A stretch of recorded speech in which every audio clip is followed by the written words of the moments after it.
Ada yang bertanya, apakah saham US di Ajaib itu asli? Ya, asli, tapi mekanismenya beda dengan saham Indonesia. Jadi penting paham dulu. Saham US di Ajaib itu harganya ngikutin saham asli di NYS E-garis-miring Nasdaq, seperti Apple, Tesla, Nvidia, Google, bukan saham bohongan. Tapi di Ajaib, ini dijual sebagai bagian dari produk derivatif keuangan di aplikasi Ajaib Alpha, bukan sebagai saham luar negeri yang tercatat langsung atas nama kamu di broker US. Jadi yang kamu beli adalah satu, di Ajaib Sekuritas versus Ajaib Alpha beda. Saham Indonesia difasilitasi PT Primasia Unggul Sekuritas Ajaib Sekuritas yang terdaftar OJK dan IDX, dana masuk RDN. Saham US adanya di Ajaib Alpha. Ajaib Alpha sendiri dijelaskan sebagai aplikasi investasi global yang berizin dan diawasi OJK serta Bapepti dan menyediakan kripto, futures, dan saham AS Silent dalam satu aplikasi. CEO Ajaib Group sendiri menyebut peluncuran saham AS ini sebagai bagian dari produk derivatif keuangan melalui aplikasi investasi global Ajaib Alpha. 2. Lalu aslinya gimana? Praktik umum di Ajaib, Peluang, GoTrade, dan lain-lain untuk saham US fraksional. Underlyingnya saham beneran yang dibeli dan disimpan oleh mitra broker garis miring kustodian di US yang diatur.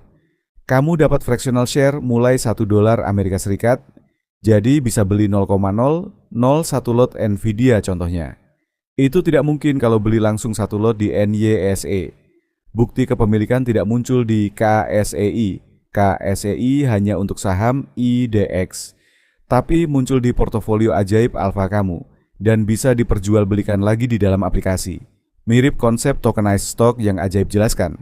Token meniru harga saham asli dan di-backing saham fisik yang disimpan kustodian.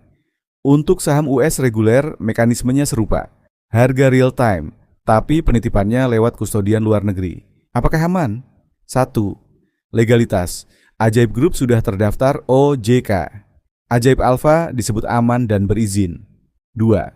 Risiko yang beda. Karena ini produk derivatif garis miring global, kamu tidak dapat hak RUPS garis miring dividen langsung seperti investor US. Dividen biasanya dikonversi jadi cash setelah pajak US 30%. Dan kalau Ajaib Alpha tutup, klaim kamu ke Ajaib, bukan langsung ke DTCC di US. 3. Bukan CFD murni tanpa aset. Ajaib menyebutnya investasi saham, bukan CFD leverage tinggi, tapi tetap kategorinya turunan. Jadi baca ketentuan biaya, pajak, dan kustodian di prospektus Ajaib Alpha sebelum top up besar. Kesimpulan, kalau tujuan kamu diversifikasi ke Apple, Tesla, Nvidia dengan modal kecil dan aplikasi yang sudah OJK, itu asli dan bisa dipakai. Kalau tujuan kamu jadi shareholder tercatat di US untuk ikut RUPS Berkshire Hathaway, itu bukan jalurnya.